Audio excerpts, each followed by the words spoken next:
হরি ঠাকুরকে পূর্ণ ব্রহ্ম বলা মানে কম থেকে যায়। হরি ঠাকুর হচ্ছে আব্রহ্ম, সকল হরণ করে, তারে বলি হরি। বুঝতে যাচ্ছে? এই যে গুরু ধরা আর বউ ধরা, এই জায়গায় যদি হিসাবে ভুল হয়ে যায় তার জীবনটাই শেষ হয়ে যায়। নাকি না? প্রধানমন্ত্রীর ক্ষমতা নেই একটা অসৎ মানুষকে গুলি করে দেবার, আছে? আইনগত দিক থেকে তার যা সাজা সে তার সাজা পাবে। শুধু বলে আমার কৃষ্ণ মদন মোহন, সাজি বলে আমার রাধা পাবে যত ছত্র আর সুদা করে জপ, ঠাকুরের চিহ্ন হই কহিলাম সব, এর 1 2 3 চিহ্ন দেখিবে যাহারে, ততখানি অংশ বলি মানিবে তাহারি। আমি যখন এই ব্যাখ্যা করলাম তাই দেখলো ওখান থেকে মৃত্যুঞ্জয় গোসাই বলছে, তুমি যে 32টা চিহ্নের ব্যাখ্যা দিলে এই মানুষ দেখেছো তোমার সচক্ষে সশরীরে? আমি তার গোসাই বললাম, আমার দেখার ইচ্ছা ছিল যে এই মানুষ যদি কোনোদিন পাই, মনে মনে এটা আমার আশা, এইরকম মানুষ কি আছে, এটা আমার মনে ছিল। কিন্তু মৃত্যুঞ্জয় গোসাই যখন বলল, আমার তখন বিশ্বাস হলো না ভাই। আমি বললাম, তাই এরকম মানুষ তো কোনোদিন দেখি নাই, এরকম মানুষ আর আসবে বলে কোনো আমার ধারণাও নাই, আসতে পারে না। যারা এসেছে যুগে যুগে অবতার হয়ে গৌরাঙ্গ পর্যন্ত এমন দয়াল অবতার হয়নি, হবে না রে আর, আমার লেখা গান সেইখানে রয়েছে তা। কিন্তু আমি তখন চিন্তা করলাম, ভাই মৃত্যুঞ্জয় গোসাই যদি বলে তাহলে চল দেখি যাই। এবার মৃত্যুঞ্জয় গোসাই আমাকে নিয়ে ওরাকান্দি গেল, বশিষ্ঠনন্দ জ্ঞানী দল যখন ওরাকান্দি যায়, ওখান থেকে আমার দূর থেকে আমি দেখি বসে আছে একজন, একটা কাপড় পুরো শর্টটা হয়। আমি বলি উনি বোধহয় ঠাকুর হবে, সবাই আমি বলে যাবে। তখন আমি যখন তার গোসাই গেলাম, তাই গিয়ে দেখতে ওই কই ওনার তো চিহ্ন টিহ্ন কিছু নাই, বুঝতে পারছি। তখন হরি ঠাকুর বলছে, মৃত্যুঞ্জয় তুই এমন একজন তোতা পাখি কোথায় পেলি? বাবা তুই কোথায় পেয়েছিস তোতা পাখি? আমাকে বলছে। আমি তখন বলছি, কি বলি? যাই হোক বলতে পারে। তখন আমার মনের খবর জানতে পেরে বসে শুনুন নারী নদে, আমার মনের খবর যখন জানতে পারলো, উনি অলসতার ভান করে হাত পা হরি ঠাকুর ছড়াইয়ে দিল। যখন পা হাত অলসতার ভান করে বসে শুনুন নারী নদে যখন আমাকে দেখায়, তখন আমি এক এক করে দেখলাম। তাই এই যে 32 চিহ্নর মানুষ আমি প্রথম দেখলাম, তাই আমি সাথে সাথে উৎসাহগত হয়ে পড়ে গেলাম আমার হরিচাঁদের পায়ের উপরে। তখন আমার হরিচাঁদ ঠাকুর অমনি মৃত্যুঞ্জয়কে বলল যে তারককে তুমি ধরে তোলো, ওর জ্ঞান হারা হয়ে গেছে। তাই আমার দেখে জ্ঞান হারা হয়ে গেছিল যে কোন মানুষ আমার ভাগ্যে ছিল। কারণ রামচন্দ্র যখন আসে ফুলেগুলি সভা আসে, তার 13টা চিহ্ন ছিল, বুঝতে যাচ্ছে? রামচন্দ্র পাড়া চিহ্ন ছিল 13টা, শ্রীকৃষ্ণের পাড়া ছিল 19 পায় ছিল। তাই গৌরাঙ্গর মহাপ্রভুর পাড়া ছিল শাস্ত্র অনুপাতে 28টা ছিল।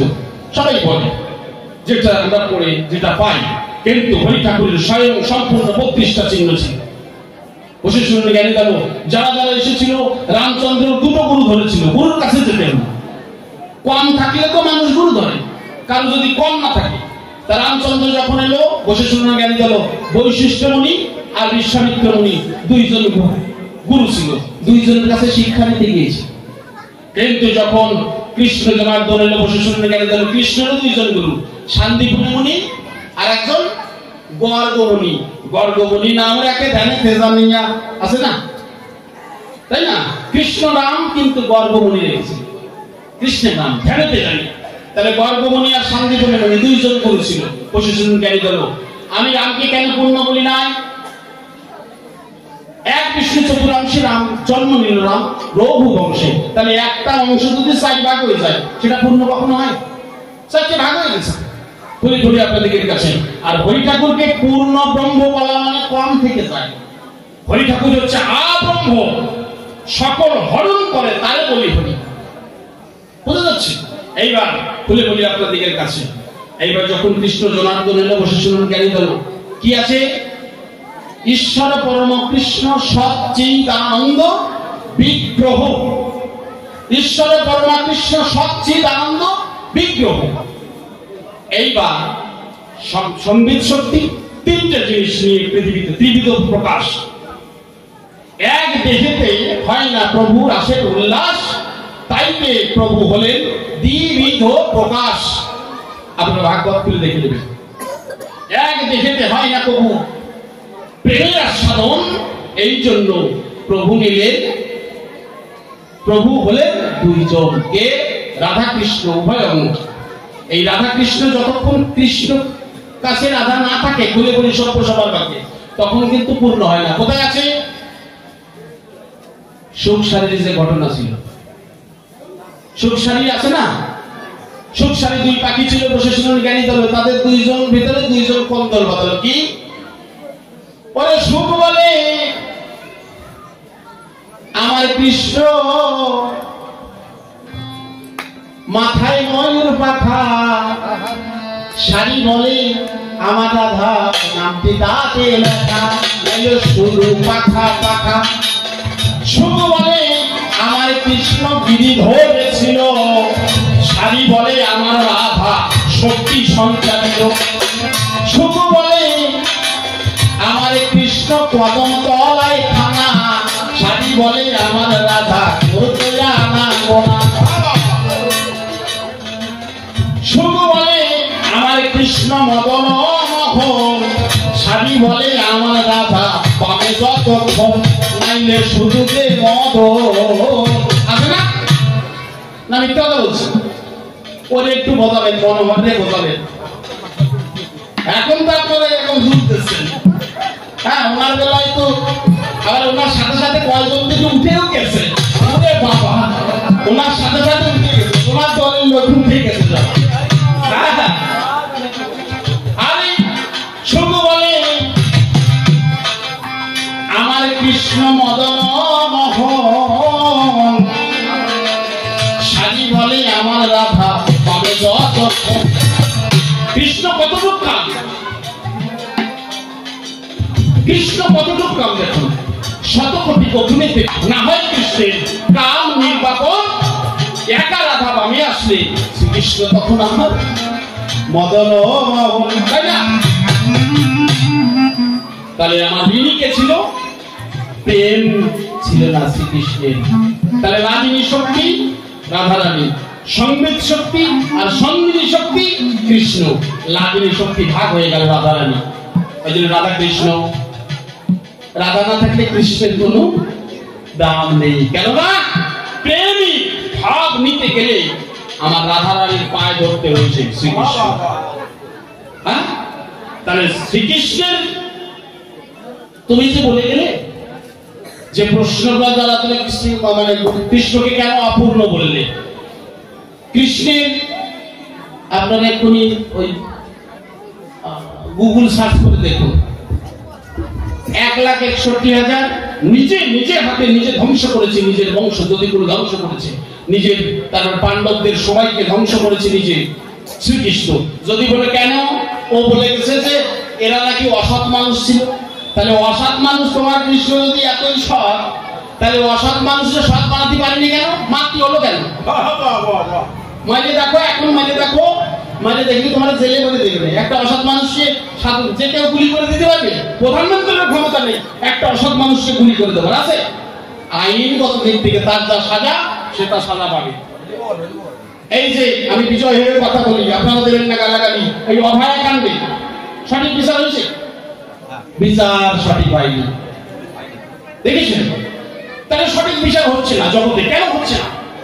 এই ধর্ম ধর্মা করে এত মানুষের হিংসা নিন্দা, এই হিংসা নিন্দা বলাতে আমার হরিচাঁদ এসেছে এ জগতে, মিথ্যা কিছু নয়। চুপ করে থাকুন, বসে চুপ করে বসে বসে থাকবেন অঙ্ক বসে, আপনাদের থাকবে না কোনো ভয়। বোঝা যাচ্ছে?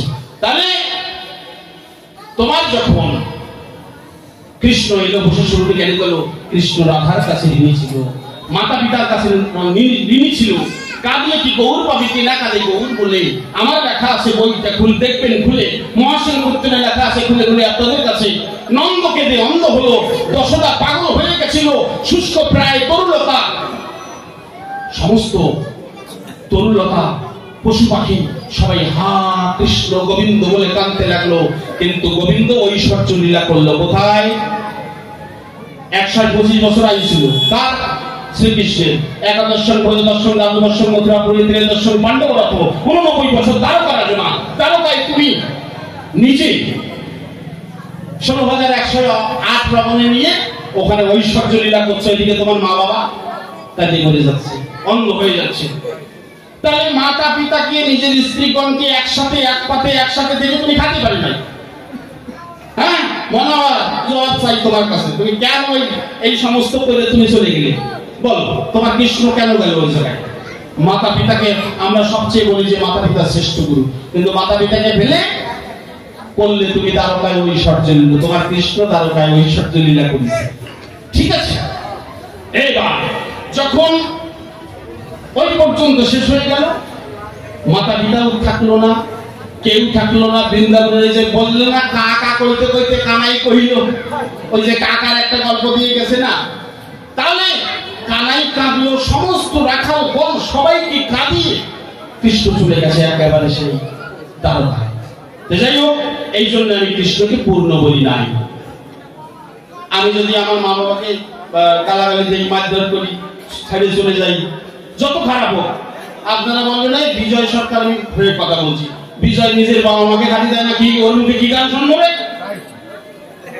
হ্যাঁ, নিজের বাবা মাকে খেতে দেয় না, হয় ওনাকে অর্ধেক লোক গান শুনতে আসবে, বের করো। এগুলো আমরা কবি লড়াই করতেছি, কিন্তু আপনারা রাগ করবেন না, একজন আর একজনের চাপাবে, বুঝতে পারছেন? চাপাচাপি হচ্ছে আমাদের কাজ। তো যাই হোক, কবি গান শুনতে গেলে বসে শুনুন, কেন করে সুর ছন্দ তালে তালে বলতে হয় কথা। কবিদের কথা শুনে পায় ভক্তদের, ভক্তরা পায় আনন্দ মনে, চুপ করে বসে শুনে যত বিজ্ঞ শ্রোতা। এই জন্য কবি শুনে কবিদের ছন্দের কথা। কিন্তু কি বলবো আপনাদের কাছে, ছন্দ আমার ভিতরে নাই, সব গেছে মুছে। কেননা আপনাদের মতো ভক্ত হলে, সম্মুখে এরকম ভক্ত পেলে এমনি এমনি কবি গান হয়। দিলাম আমি পরিচয়। যাই হোক, এইবার যখন গৌরাঙ্গ হলো, বসে শুনুন জ্ঞানী দল। গৌরাঙ্গ কি করেছে খুলে বলি আপনাদের কাছে। গৌরাঙ্গ বলল যে আচ্ছা আমি গান গেয়ে গানের ভিতরে জবাবটা দেই।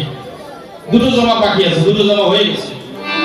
যে আমি কেন গেলাম মধুয়ার দলে, এদের ভিতরে বদমাইশি, মানে এরা বেদ বিধির ভিতরে থাকে। এই কান্না, চোখের জল যখন বান আসে, কোনো বেদ বিধি নিয়ে আসে। এখানে যারা কেঁদেছেন, কেউ বৈষ্ণব, কেউ কালী ভক্ত, চোখের যখন জল আসে কেউ আর থাকে না, আলাদা থাকে। একমাত্র ঝাঁস জঙ্কার শব্দে সবাই নারী পুরুষ একত্র হয়ে একসাথে এক পাতে যখন একসাথে যায় মেতে, আমি দেখলাম এই সব ধর্মে ভাগাভাগি আছে। সমস্ত ধর্ম নিয়ে যারা ধর্ম তো একটাই। এই জন্য আমি তোমার কৃষ্ণকেও পূর্ণ বললাম না, যেহেতু ওনার কারোর কাছে যেতে হয়েছিল। যখন গৌরাঙ্গ মহাপ্রভু এলো, বসে শুনুন জ্ঞানী দল, তখনও কিন্তু ওনার ভিতরে সমস্যা ছিল। কি? ছোটবেলা থেকে গঙ্গাদাস পণ্ডিতের কাছে পড়াশোনা করতে যেত, নদী গঙ্গার ওপারে গঙ্গাদাস পণ্ডিতের কাছে, খুলে বলি সভা পাচ্ছে। যখন গঙ্গাদাস পণ্ডিতের কাছে যায়, যেতে যেতে পথে একটা বাচ্চা মেয়ের সাথে দেখা হয়। বল্লভাচার্যের মেয়ে, তার নাম লক্ষ্মী। লক্ষ্মীর মতো দেখতে, চুল হচ্ছে হাঁটুর নিচে, ঝুলছে পুকুর কোথা বড়া চুল। ওই দেখে গৌরাঙ্গ মহাপ্রভুর নাম গেছে, 14 পুরুষের নাম হয়ে গেছে ভুল। এত সুন্দর মেয়ে। যারা জ্ঞানী মানুষ হয় তারা কিন্তু মানুষ দেখা মাত্র চিনতে পারে। এত সুন্দর মানুষ যদি আমি বিয়ে করতে পারি, আমারও বিয়ের আগে হয়েছিল একটু, যে এই মেয়েটা ভালো সংসার করবে না।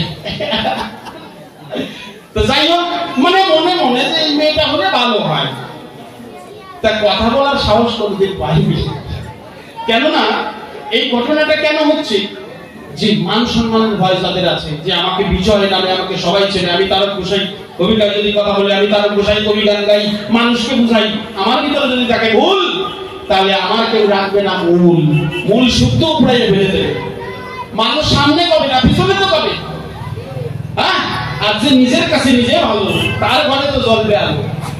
নিজের কাছে নিজে ভালো হওয়া দরকার। তাই জন্য বলছে গৌরাঙ্গ মহাপ্রভু যে যখন এলো বসে জ্ঞানী দল, তখন ওই গঙ্গাদাস পণ্ডিতের ওখানে পড়াশোনা করতে যাওয়ার সময় একটা বাচ্চা মেয়ের সাথে দেখা হয়, তার নাম হচ্ছে লক্ষ্মীপ্রিয়া। নিজের দেখা মতে তৎকালীন আমলে কিন্তু কেউ দেখে শুনেই বিয়ে দিত, মানে নিজের ছেলে প্রেম ভালোবাসা করে বিয়ে কিন্তু তৎকালীন আমলে হতো না। এখন তো মোবাইলে ফেসবুক করলে হ্যালো বললে হয়ে যায়, কিন্তু তখন ওসব ছিল না। তখন বাবা মা যাবে, গুরুজন যাবে, তারা দেখাশোনা করবে মেয়ে হাঁটতে পারে কিনা, একটু হাঁটো, একটু চুল খুলে হাঁটো, একটু শাড়ি পরে, হ্যাঁ কত বড় খাটো, উঁচুনা লম্বা, আঙুল বেঁকানা সরু, নানান তার কোন জায়গায় তিল আছে। হ্যাঁ এখন তো সব দেখার সময় নেই, এখন একটু রাঙা চামড়া বলি আরে বাবা। তো যাই হোক, আমার কথার দিকে দেবেন চোখ। এবারে কি করলো বসে শুনলো জ্ঞান করলো, গৌরাঙ্গ মহাপ্রভু নিজের মতে নিজে বিয়ে করলেন তৎকালীন আমলে। বিশাল সাহস, কারণ গৌরাঙ্গ মহাপ্রভু এত জানতো, এত শাস্ত্র জানতো যে ওনার সামনে কেউ কোন পণ্ডিত ওনার সামনে কিছু না, কারণ গৌরাঙ্গ মহাপ্রভু তো জাতা মানুষ না। তা যখন শাস্ত্র গ্রন্থ পড়ে ও বিয়ে করে, যখন বিষ্ণুপ্রীকে বিয়ে করে, তো যখন বিয়ে করে কি বলবো আপনাদেরকে ধারে, ওই বিয়ে করার পরে উনি গেছে বাংলাদেশে, পূর্ববঙ্গে যখন চলে যায়, তেহট্টে গিয়ে একটা টোল খুলেছে, খোলার কয়েকদিন পরে পরে মারা গেছে। কে? লক্ষ্মীপ্রিয়া। শুনতে পায় সাপে কামড়িয়ে মারা গেছে, বলে বলে আপনাদের কাছে। লক্ষ্মীপ্রিয়া যখন মারা গেল, তার আগে তার বাবা মারা গেছে। বোঝা যাচ্ছে? এই আর্থিক অনটনের জন্য উনি টোল খুলে বাংলাদেশে যখন পড়াতে যায়, বসে শুনুন সুবিজয়, ওখান থেকে আবার ফিরে এসে খুলে বলি আপনাদের কাছে, মার কথা শুনে পিণ্ড দিতে চাই। 2-4 গ্রামের মরল আছে না, যে তোমার বাড়ি অঘটন ঘটবে না, তা কার বাড়ি ঘটবে? তোমার বাবা মারা গেছে, তুমি গয়ায় পিণ্ড দিছো। তখন তো সমাজে থাকতো। গৌরাঙ্গ মহাপ্রভু বললে যাই তাই পিণ্ড দিতে গেছে বলে বলে আপনাদের কাছে। ওখানে মাধবেন্দ্র পুরীর ছাত্র, শিষ্য, প্রিয় শিষ্য ঈশ্বরপুরীর সাথে দেখা হয়। ওখানে গৌরাঙ্গ মহাপ্রভু 10 অক্ষরে দীক্ষা নেয়। তাহলে যে দীক্ষা নিয়েছে গৌরাঙ্গ মহাপ্রভু, 10 অক্ষরে দীক্ষা নিয়েছে, ওখান থেকে ফিরে এসেছে। যারা বৈষ্ণব আছেন ওনারা জানেন 10 অক্ষরে দীক্ষা কি, ওনাদের কাছে সেই বীজ আছে। তো যাই হোক, ওখান থেকে যখন গৌরাঙ্গ মহাপ্রভু এলো, রসিকরণ জ্ঞানী গেল, মা তখন একা পড়ে গেল। বলছে আমি একা থাকি, তুই তো এদিক ওদিক ঘুরে বেড়াস, হরি নাম করিস, যেখানে সেখানে যা করিস, আমার তো কথা বলার একটা মানুষ দরকার, ঘরে একা একা ভালো লাগে। বাবা আমি তো হাতে ধরি, তোকে বিনয় করে বলছি তুই একটা বিয়ে কর। ওর মা, ওনার মার পছন্দ ছিল বিষ্ণুপ্রিয়া, কিন্তু ও বিয়ে করে নিজে লক্ষ্মীপ্রিয়া। দেখেছেন বাবা মার কথা না শুনলে কি হয়, বোঝা যাচ্ছে? বাবা মা কিন্তু বোঝে যে এই মানুষটা কেমন হবে। এই জন্য আজকাল ছেলে মেয়েদের একটা বাইরের কথা বলি, যে সব মেয়েদের চিহ্ন না দেখে আনবে যে এই মেয়েটা এই ছেলের সাথে খাটবে। ভগবান কিন্তু একটা নারী পাঠিয়েছে, একটা পুরুষও পাঠিয়েছে পৃথিবীতে। রাম এসেছিল, সীতা এসেছিল, কৃষ্ণ এসেছিল, রুক্মিণী বা রাধারানী যে কেউ এসেছিল, আপনারা জানেন। শিব এসেছে, দুর্গা এসেছে, কালী এসেছে, এইভাবে এসেছে। তো তাহলে এক একজন এসেছে, গৌরাঙ্গ মহাপ্রভু এসেছে, লক্ষ্মীপ্রিয়া এসেছে। তাহলে এক একজন আমার যিনি নারায়ণ, লক্ষ্মী এসেছে। তাহলে সবার জন্য একটা করে নারী আছে। তাহলে জানতে হবে তোমাকে যে এই নারীটা আমার সাথে খাটবে কিনা। এই জন্য সাধু সঙ্গ করে জানা যায়, এই চিহ্নগুলো দেখা যায়। তা যাই হোক, এই চিহ্ন বিচার না করে যারা গুরু ধরে বা যারা বউ ধরে, এই যে গুরু ধরা আর বউ ধরা, এই জায়গায় যদি হিসাবে ভুল হয়ে যায়, তার জীবনটাই শেষ হয়ে যায়। নাকি না? একেবারে শেষ। তাহলে গুরু ধরতে হবে হিসাব করে, বউ ধরতে হবে নিকাশ করে। হিসাব আর নিকাশ, নিকাশ করে বউ ধরতে হবে। বুঝতে পারছে? নিকাশ মানে একদম তার আগা পাঁচতলা বংশ, পরম্পরা, তাদের হাঁটা চলা, তাদের বংশের কেমন কি, এইসব না দেখে কিন্তু বিয়ে করলে তার জীবন স্থায়ী হয়ে যাবে। হরি বল।